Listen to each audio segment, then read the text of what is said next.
As we get into Zechariah 13, this is a seamless continuation from the prophecy that began in chapter 12. So definitely go back to that if you want some more context. But it just to give you the quick review, here the Messiah has arrived to deliver Israel from the Antichrist armies that have come to completely destroy Israel. The Messiah has arrived, the Antichrist has been defeated, and Israel is recognizing the identity of their Messiah as the shepherd that they previously rejected at his first appearing. They recognized, you actually were him, the one who came before, who we previously rejected, which we just looked at in chapter 12. Of course, they'll look on him whom they have pierced. Who does that sound like?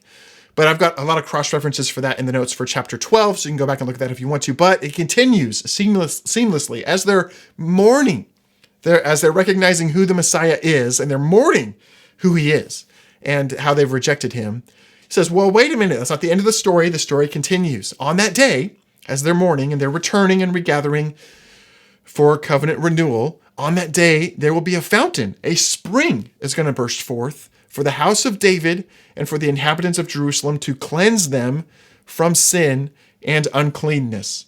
Now, this is super fascinating to me because a lot of people will ask, well, is this like a spiritual spring, a spiritual fountain for spiritual cleansing, or is this a literal fountain for literal cleansing?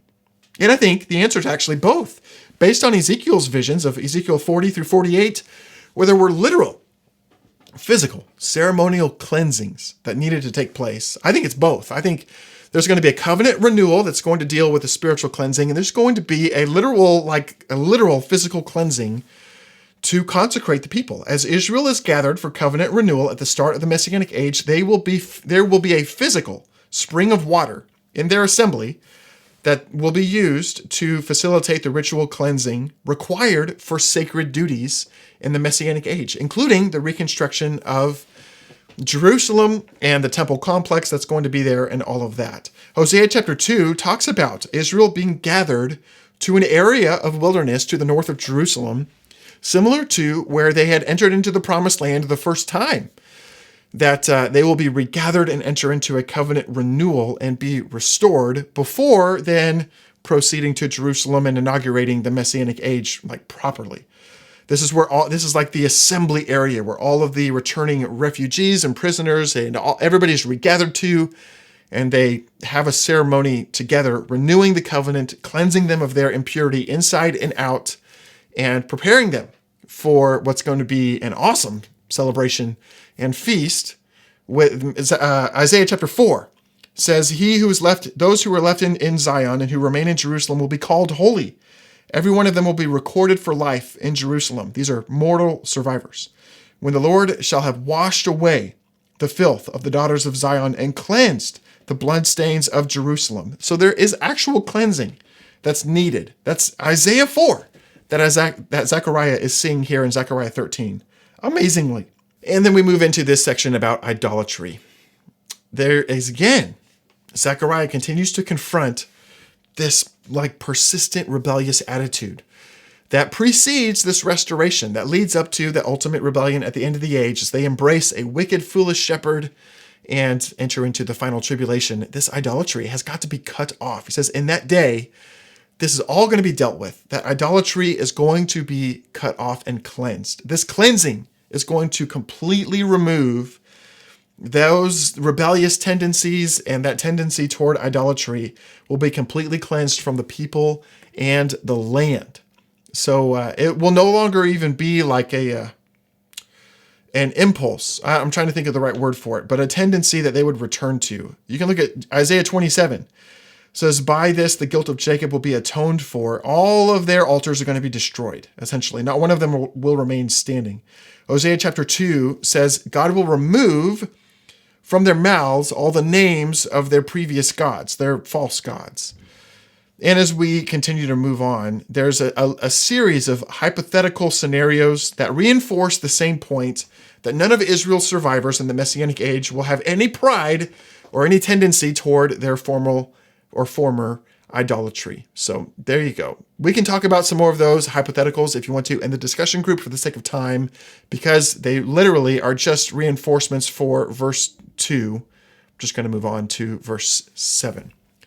Now, verse 7 is interesting. Awake, O sword, against my shepherd. Talking about the judgment of the righteous shepherd, the good shepherd, like the messianic shepherd. So this interpretation has sort of puzzled scholars. How do we interpret this exactly? How could God strike his anointed shepherd? But thankfully, Jesus answers this question himself by interpreting this verse as a reference to himself in the New Testament.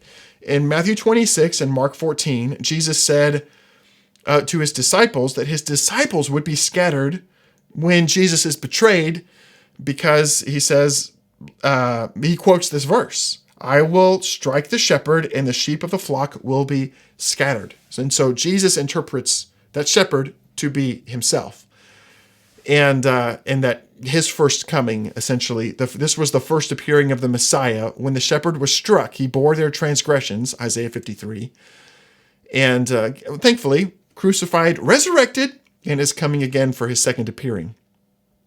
Now, at his second appearing, there's a very difficult kind of scenario that seems similar to Ezekiel 5. I just want to mention Zechariah sees that 2/3 of the population of Israel, he says, will be cut off, like from the land or from the world. Sounds like 2/3 of the Jewish population are going to perish during the final tribulation, but 1/3 will be left alive. This is another kind of difficult one. Is this exact? How much of it is symbolic? How much of it is exact or literal? I don't know exactly until we maybe get into some more clarification in the book of Revelation, which we'll talk about this yet again. But Zechariah is really prophesying about the consequences of Israel's persistent rejection of their messianic shepherd. Even to this day, Israel refuses to acknowledge the identity of their Messiah. And Zechariah says it will not be until the very end, when their Messiah appears and delivers them from the Antichrist, that they are going to fully recognize, that fully all of Israel will recognize and acknowledge the identity of their Messiah, which is, we'll say it, is actually Jesus. Very important that we'll get into as we get later into history in the New Testament. We'll talk about that a lot more. Romans 11 and Revelation and some more things there. But essentially, look at what Ezekiel says in Ezekiel 5. Ezekiel says, 1/3 of you will die from pestilence and be consumed by famine in your midst. 1/3 will fall by the sword around you, and 1/3 of you will be scattered to the ends of the earth in flight with the sword pursuing you.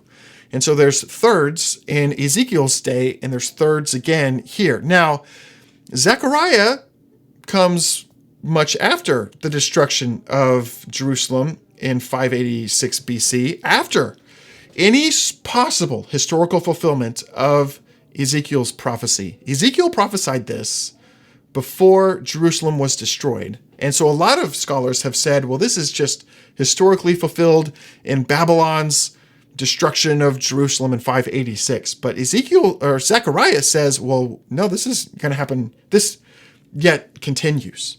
Because Zechariah is giving this well after that time. After, like, they're no longer in exile. Now they're back.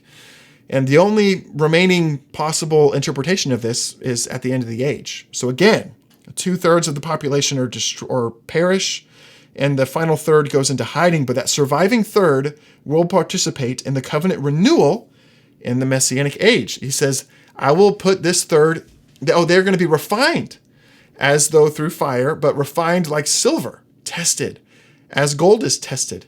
And then that remaining third, any of those who are among the surviving third at the end of the age, who survive to the appearing of the Messiah, will call on the name of the Lord, and God will answer them. And I will say, these are my people, and they will say, the Lord is my God. So this great covenant renewal. Now, interestingly, even though we've just talked about quite a bit of, death and casualties, Ezekiel also prophesied that those who are loyal to God's covenant and who are faithful to their true Messiah will be resurrected.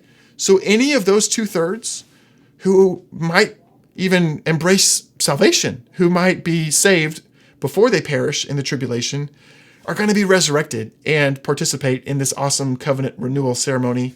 Ezekiel 37 describes that. So super cool that's there, but interesting, though, in sort of discouraging, again, the destruction that's going to be endured at the hands of the Antichrist. Again, like a grievous thing, but with a redemptive outcome, which we're going to look at in Zechariah 14.